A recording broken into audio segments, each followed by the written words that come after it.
Hello friends, எல்லாரும் எப்படி இருக்கீங்க? இன்னைக்கு நம்ம வீடியோல மீல் மேக்கர் 65 தான் செய்ய போறோம். சிக்கன்ல chilli எப்படி செஞ்சு சாப்பிடுவோமோ அதே டேஸ்ட்ல வெஜிடேரியன் சாப்பிடுறவங்களுக்கு இந்த மீல் மேக்கர்ல 65 செஞ்சு சாப்பிட்டீங்கன்னா ரொம்பவே டேஸ்டியா சூப்பரா இருக்கும். கண்டிப்பா எல்லாருக்கும் ரொம்ப பிடிக்கும் இந்த ஸ்நாக். வாங்க மீல் மேக்கர் 65 எப்படி செய்யறதுன்னு பார்க்கலாம். ஒரு பாத்திரத்துல தண்ணி ஊத்தி வச்சிக்கிட்டு தண்ணி வந்து நல்லா கொதிக்க வச்சிக்கிட்டேன். இப்போ தண்ணி நல்லா கொதிக்க ஆரம்பிச்சதுக்கு அப்புறமா ஸ்டவ் ஆஃப் பண்ணிக்கலாம். இப்போ இது கூட மீல் மேக்கர் வந்து சேர்த்துக்க போறேன். 1 கப் அளவுக்கு மீல் மேக்கர் எடுத்துர்க்கேன். ரொம்ப சின்னதா இருக்கும் பாத்தீங்களா, அதுதான் நான் எடுத்துர்க்கேன். weight வந்து பாத்தீங்கன்னா ஒரு 70 கிராம் இருக்கும். 1 கப் அளவுக்கு ஃபுல்லா எடுத்துர்க்கேன். இப்போ மீல் மேக்கரை தண்ணியில சேர்த்துட்டு ஒரு 10 நிமிஷம் நம்ம அப்படியே விட்டுடலாம். சுடு தண்ணியில ஊற வந்து பாத்தீங்கன்னா மீல் மேக்கர் நல்லா பெருசா சாஃப்ட்டா எழும்பி வரும். ஒரு 10 நிமிஷத்துக்கு அப்படியே இருக்கட்டும். தண்ணி நல்லா கொதிச்சதுக்கு அப்புறமா எடுத்து கீழ வச்சிட்டு சுடு தண்ணியில வந்து நம்ம மீல் மேக்கரை போட்டோம்னா போதும், நல்லா ஊறி வந்துரும். பாருங்க फ्रेंड्स, 10 நிமிஷம் நான் வந்து மீல் மேக்கரை தண்ணியில ஊற வச்சிக்கிட்டேன். இப்போ இந்த சுடு தண்ணியை கீழ ஊத்திட்டு பச்சை தண்ணியை புடிச்சிக்கலாம். ஏன்னா சூடா இருக்கும் மீல் மேக்கர், கையில வந்து தண்ணி இல்லாம பிழிய முடியாது. சுடு தண்ணியை ஊத்திட்டு பச்சை தண்ணி புடிச்சிக்கிட்டேன். அப்பதான் நம்மளால கையில வந்து பிழிஞ்சு எடுக்க முடியும், இல்லனா தண்ணி வந்து ரொம்ப சூடா இருக்கும். கொஞ்சம் கூட தண்ணியே இல்லாத மாதிரி நல்லா பிழிஞ்சு எடுத்துக்கோங்க. கொஞ்சம் கொஞ்சமா எடுத்து நம்ம பிழியும் பொழுது தண்ணி கொஞ்சம் கூட இல்லாத மாதிரி நல்லா பிழிஞ்சு எடுக்க முடியும். 10 நிமிஷம் நீங்க தண்ணியில ஊற வைங்க போதும், ரொம்ப நேரம்லாம் ஊற வைக்க வேணாம். சரியா 10 நிமிஷம் ஊற வச்சிங்கன்னா போதும். பாருங்க, இப்போ தண்ணி முடிஞ்ச அளவுக்கு நான் எடுத்துட்டேன். இந்த மாதிரி தண்ணியை பிழிஞ்சு நம்ம ஒரு பாத்திரத்துல எடுத்து போட்டுக்கலாம் மீல் மேக்கரை. எண்ணெயில போட்டு பொரிக்க போறதுனால ரொம்ப தண்ணி இருக்க கூடாது, வெடிச்சிரும். அதனால முடிஞ்ச அளவுக்கு தண்ணியை எடுத்துட்டு நம்ம செய்யும்போது நல்லா இருக்கும்.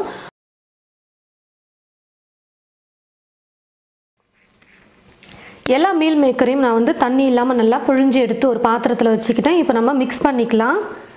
காரத்துக்கு ஏற்றது போல மிளகாய் தூள் சேர்த்துக்கலாம். நான் வந்து 1 ஸ்பூன் வெறும் மிளகாய் தூள் சேர்த்துக்கிறேன்.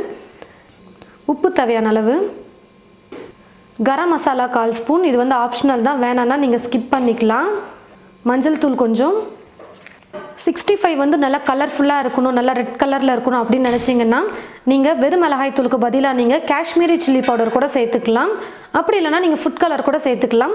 ஃபுட் கலர் நிறைய பேருக்கு சேர்க்க பிடிக்காது. அப்படி இருக்கும்போது நீங்க காஷ்மீரி சில்லி பவுடர் சேர்த்துக்கோங்க.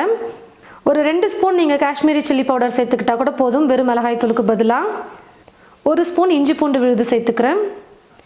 எலுமிச்சம்பழ சாறு வந்து 1 ஸ்பூன் சேர்த்துக்கிறேன். முதல்ல இது எல்லாத்தையும் சேர்த்து நம்ம நல்லா மிக்ஸ் பண்ணி விட்டுக்கலாம்.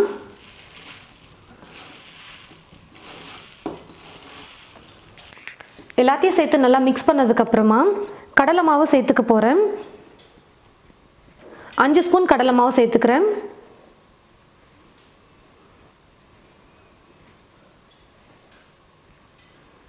மூணு ஸ்பூன் அளவுக்கு அரிசி மாவு சேர்த்துக்க போறேன். அரிசி மாவுக்கு பதிலாக நீங்க கார்ன்ஃப்ளவர் கூட சேர்த்துக்கலாம்.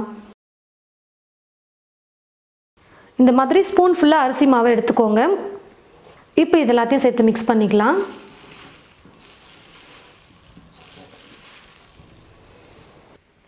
பாருங்க ஃப்ரெண்ட்ஸ், எல்லாத்தையும் சேர்த்து மிக்ஸ் பண்ணிக்கிட்டேன்.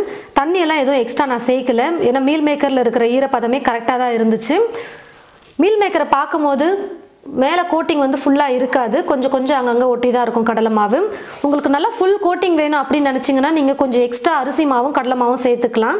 நான் வந்து ஓரளவுக்கு கோட்டிங் இருக்கிற மாதிரி தான் மிக்ஸ் பண்ணியிருக்கேன். ஆனால் எண்ணெயில் போட்டு பொரிச்சு எடுக்கும்போது இதுவே கரெக்டான பதத்தில் தான் இருக்கும். பாருங்கள், உங்களுக்கு ரொம்ப கிறிஸ்பியாக இருக்கிற மாதிரி வேணும் அப்படின்னு நினச்சிங்கன்னா கடலை மாவு எவ்வளோ ஸ்பூன் சேர்த்துக்கிறீங்களோ அதே அளவுக்கு அரிசி மாவே நீங்கள் சேர்த்துக்கலாம்.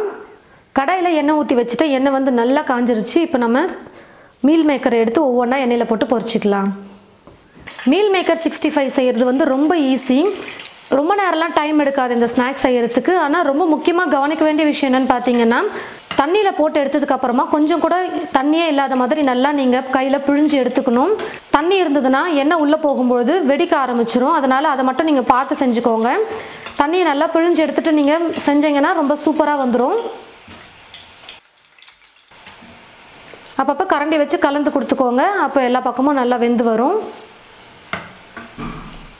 பாருங்கள் ஃப்ரெண்ட்ஸ், மீல் மேக்கர் வந்து நல்லா வெந்து வந்துருச்சு. ஏற்கனவே நம்ம வேக வச்சு தான் எடுத்துருக்கோம், அதாவது சுடுதண்ணியில் போட்டதுலேயே நல்லா வெந்திருக்கும்.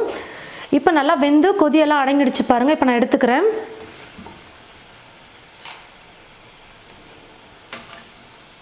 நல்லா கலர்ஃபுல்லாக வரணும்னு நினச்சிங்கன்னா காஷ்மீரி சில்லி பவுடர் இல்லைனா ஃபுட் கலர் கூட நீங்கள் சேர்த்துக்கலாம்.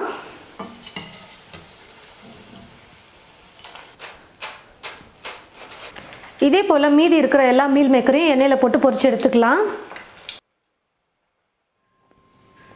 எல்லா மீல் மேக்கரையும் எண்ணெயில் பொரிச்சதுக்கப்புறமா கடைசியாக கொஞ்சம் கருவேப்பிலை எடுத்து வச்சுருக்கேன். அந்த கருவேப்பிலையும் பொரிச்சு எடுத்துக்கலாம். ஸ்டவ்வை வந்து ஆஃப் பண்ணிவிட்டு இருக்கிற சூட்லேயே நம்ம கருவேப்பிலை பொரிச்சு எடுத்துக்கலாம்.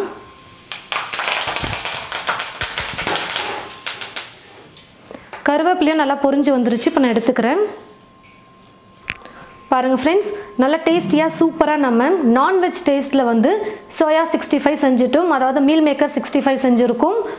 சிக்கன் 65 சாப்பிட்ற டேஸ்ட்டில் கண்டிப்பாக உங்களுக்கு இந்த மீல் மேக்கர் 65 கொடுக்கும். உங்களுக்கு அந்த அளவுக்கு நல்லா டேஸ்டியாக சூப்பராக இருக்கும்.